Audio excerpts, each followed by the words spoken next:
Hey there friends, my name is Jim and it's time again to talk about Ukraine.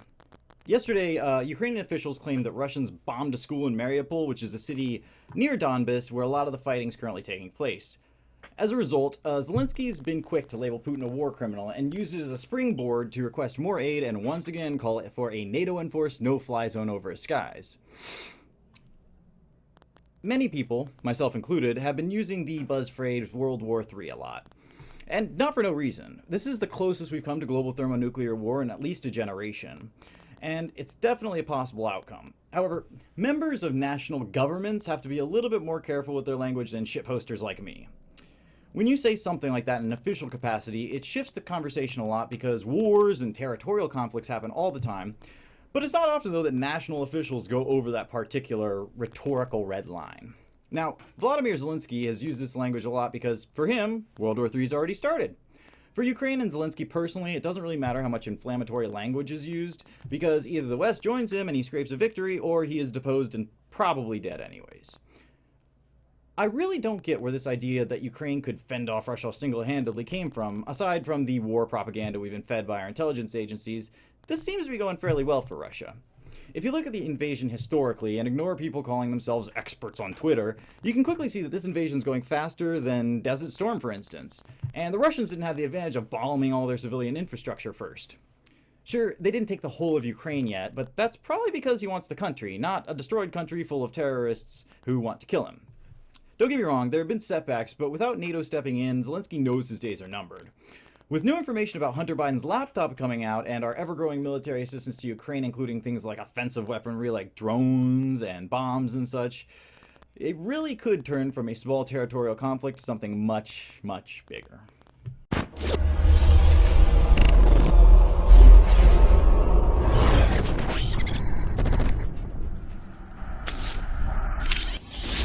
Now, before we get started, I just wanted to remind you guys that it's viewers like you who actually get my information out. I don't get helped much by YouTube, so if you wouldn't mind, go ahead and click the link above you, send it to a friend.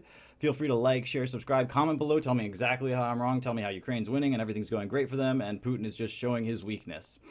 In any case, if you think what I do is actually valuable, feel free to go to the Locals, Patreon, or jimmyjams.xyz linked below to support me. So today there was more calls for Putin to be labeled as a war criminal in international courts following a bombing that Ukraine claimed was done by the Russian forces in the besieged city of Mariupol. The facility was apparently sheltering some 400 civilians, women and children and elderly, which would make this one of the worst civilian casualties in the entire campaign. Before I get into what I think, let's go to NPR for the story the propagandist wants you to hear. From NPR, Ukrainian officials say Russia has bombed a school with 400 people sheltering inside on March 20th, 2022, and I'd like you to point out that there is no byline here. This is just by the Associated Press, so that if this turns out to not be true, you don't have anybody to complain to, other than NPR themselves. So, Lviv, Ukraine. Ukrainian authorities said Sunday that Russia's military bombed an art school sheltering some 400 people in the embattled port city of Mariupol, where Ukraine's president said an unrelenting Russian siege will be remembered for centuries to come. And of course it'll be remembered if you don't negotiate your way out of it, because it's kind of your fault that all these people are fighting. It was the second time in less than a week that city officials reported a public building where residents had taken shelter coming under an attack. This is important.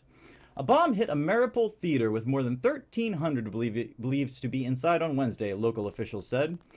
There was no immediate word on casualties from the reported strike on the art school, which the Associated Press could not independently verify. Now, I'd like to point out, in situations like this, what journalism school will teach you is that in order to report something, you have to have 3 separate people telling you the same thing. 3 people who don't interact at all, just to make sure that you have 3 sources for your story. Obviously, they outright say they can't identify this, independently verify this, but just printing it out and having people see the headlines is going to make people think, oh, Russia bombed a school! They're not going to get to the, third paragraph. So, there is no immediate word on casualties from, Ukrainian officials have not given an update on the search of the theater since Friday, when they said at least 130 have been rescued. So that was from the theater they mentioned here, where a bomb hit a Mariupol theater, more than 1,300 believed to be inside. Mariupol, a strategic port on the Azov Sea, had been under bombardment for at least 3 weeks and has seen some of the worst horrors of war in Ukraine. At least 2,300 people have died, some of whom had to be buried in mass graves. Food, water, and electricity had run low. Now, I'd like to point out here, where it says at least 2,300 people have died, are you counting the 1,300 believed to be inside this building? because that would mean 1,000 people died, except for these people you couldn't verify. And then if you get rid of the 200 or 400 who Ukraine is saying died here, that brings you down to a total of 2,300 minus 1,300 minus 400 would bring you to 600.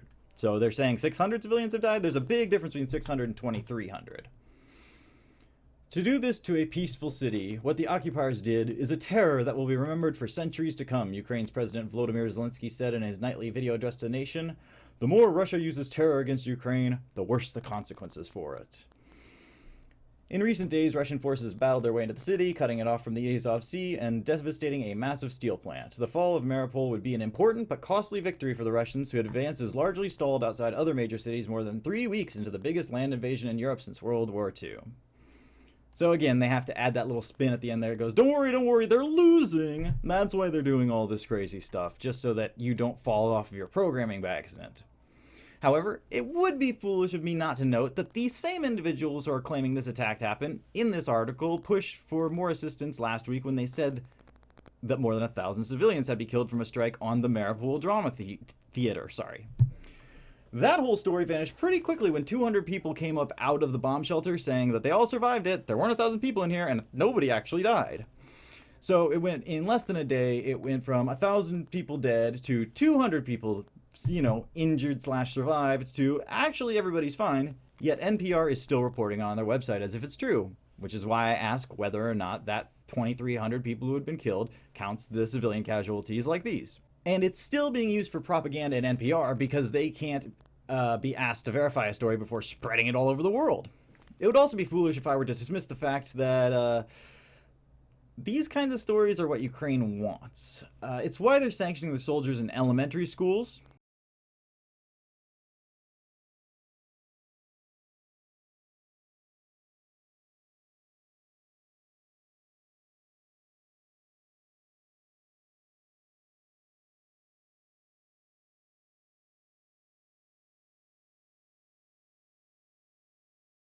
Firing MLRs out of civilian homes, and hiding their tanks in the middle of apartment blocks.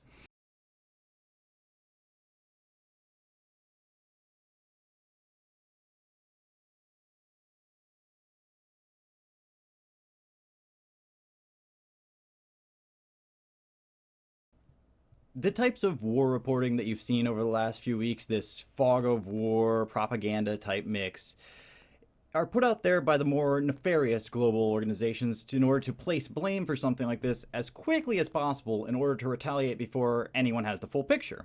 That's why these organizations will push so hard to say, Putin's evil, he's going to use chemical weapons, he's going to use bombs, he's going to use hyperbaric bombs, he's going to do all this crazy stuff. Really, you got to go in there and take care of it.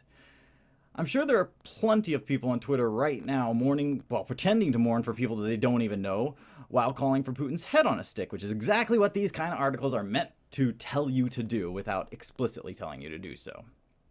Now, today Zelensky made another announcement from wherever elite bunker he's hiding in to let the world know he's actually willing to negotiate with the Kremlin on how to end the fighting. I'm ready for negotiations with Putin. I was ready for the last 2 years, and I think without negotiations we cannot end this war. He was quoted saying, before adding that if the negotiation attempts fail, it would lead to a, quote, third world war. First off, I'd like to say if that was the case, then Zelensky should do anything he can, up to and including sacrificing his own life, to avoid that outcome. If the truth is either Putin gains autonomy over the whole of Ukraine, or this breaks out into an actual hot sequel to World War II, well, the answer's obvious. No matter how much Putin wants you give it to him. Sorry, Z, but when you put the territorial sovereignty of one Eastern European country against the whole world getting blown up, it's really not that difficult a decision. Since the beginning of the invasion, the Kremlin has been pretty vocal about its requests. The complete demilitarization and denazification of Ukraine, which we know denazification is sort of a pandering, but he wants them completely demilitarized, as well as a promise that it will never join NATO. It honestly seems like Russia may even allow Zelensky to remain the leader, albeit one with no actual power. But secondly, the fucking hubris of this dude to imply that if he doesn't get what he wants, the rest of the world is just inviting Putin to kill us? One question that hasn't been asked by our mainstream press is, why the fuck is our only choice either to help Ukraine fight Russia, or then, if we don't do that, World War III is going to happen? To me, it seems like the more we interfere with this special military operation of his, the more likely it is we accidentally stumble towards World War III. And of course, this announcement ended with him again pleading with NATO to enforce a no-fly zone, a move that would mean our planes attacking Russian planes, which is a literal World War III. If Zelensky says he's ready for negotiations, then what does he expect? Apparently, the Russian and Ukrainian governments have been stonewalling on the whole demilitarization aspect of it, which is understandable. Of course, in a situation like this, you probably want to keep your military.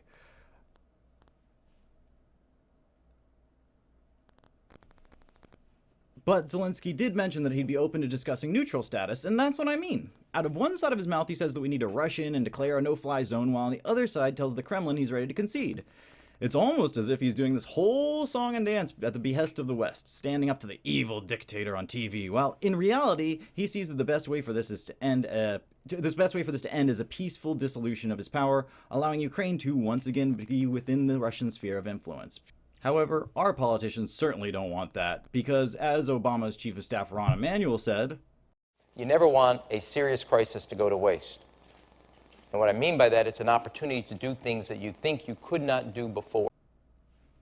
And let's not forget that. This whole debacle, as is usual for massive geopolitical events, has a lot of opportunity for the powers that be. First off, it gets the public's attention off of the COVID vaccines, which have performed less than spectacularly. If you want to hear more about that, check out my Rumble channel. While at the same time, the origin of COVID itself is being looked at more closely. The whole lab leak hypothesis idea, where it was created as a joint venture between the United States and China, a lot of that paperwork is coming out around the same time as this whole conflict has started. All of this came out at the perfect time for the elites to make everyone forget about the last 2 years, and they will use it until there's nothing left. They'll use this to make you think of all the bare shelves at your grocery store and all of the missing treadmills and whatnot is a result of a conflict that only just started 2,000 miles away from where you live. Don't let them make you forget it. Peace.